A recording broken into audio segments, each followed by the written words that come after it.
मी आश्रित नाही. मित्रांनो, एक स्त्रीचं मन आज तुमच्याशी संवाद साधणार आहे. काल रात्री आपल्या दोघांमध्ये घरगुती विषयावरून मतभेद काय झाले, रागाच्या भरात किती सहजपणे बोलून गेलास रे तू. माझ्या घरातून चालती हो, आणि ही सगळी नाटकं तुझ्या घरात करायची. एवढं बोलून तू तोंडावर पांघरून घेऊन झोपीही गेलास. पण हे बोलताना माझ्या मनाचा एक क्षण तरी विचार केलास का रे तू? माझ्या घरातून तुझ्या घरी, हे कसले रे वाक्य? म्हणजे हे घर माझं नव्हतंच का कधी? कानात अगणित सुया टोचल्याचा भास आणि मेंदूला येत असलेल्या असंख्य झिंझिण्या घेऊन मी डोक्याला हात लावून ती काळी रात्र एका कोपऱ्यात बसून रडून काढली. डोळ्यातले अश्रू अनावर होत होते. अंगातला कंप, ओठांची थरथर थांबतच नव्हती. विचारांच्या थैमानात आपल्या लग्नानंतरची ती पहिली रात्र ही माझ्या डोळ्यासमोरून तरळून गेली.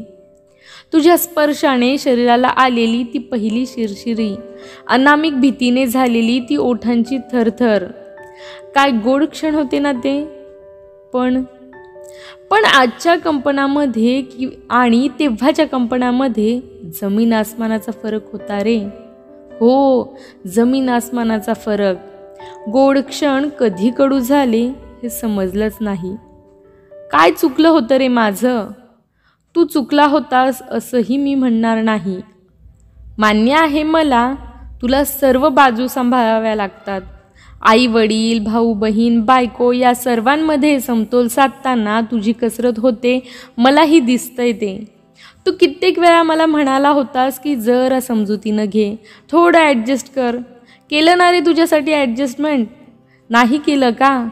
कित्येकदा मला हे सांगताना तुझी गळचेपी व्हायची हे मला चेहऱ्यावर दिसायचं की. पण आज माझी कुचंबणा तुला का नाही दिसली रे? माझी कुचंबणा, बोल ना, त्याचं काय? माझी होणारी कुचंबणा मी तुला नाही सांगणार तर कुणाला सांगू? सांग ना. खटखटणारी गोष्ट तुला सांगितली की माझं मन कसं पिसासारखं हलकं होईल असं वाटत होतं. एक मोकळेपणाचा अनुभव घेईल अशी वेळी आशा होती रे माझी. मग माझ्या अपेक्षांची इमारत पत्त्यांच्या बंगल्यासारखी कोसळली बघ. कालचे तुझे बोचरे शब्द भाल्यासारखे काळजात घुसले, किंबहुना रुतले.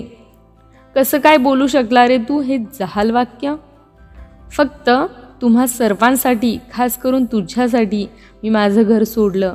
माझं राहतं घर सोडलं रे, जिथं मी लहानाची मोठी झाले, खेळले, बागडले. माझी खेळणी, माझ्या मैत्रिणी, माझे आई वडील, माझा भाऊ, माझी बहीण सर्व मागे सोडून आले मी फक्त तुझ्यासाठी, कायमची. राहून बघ कायमचं बाहेर. हो, कायमचं.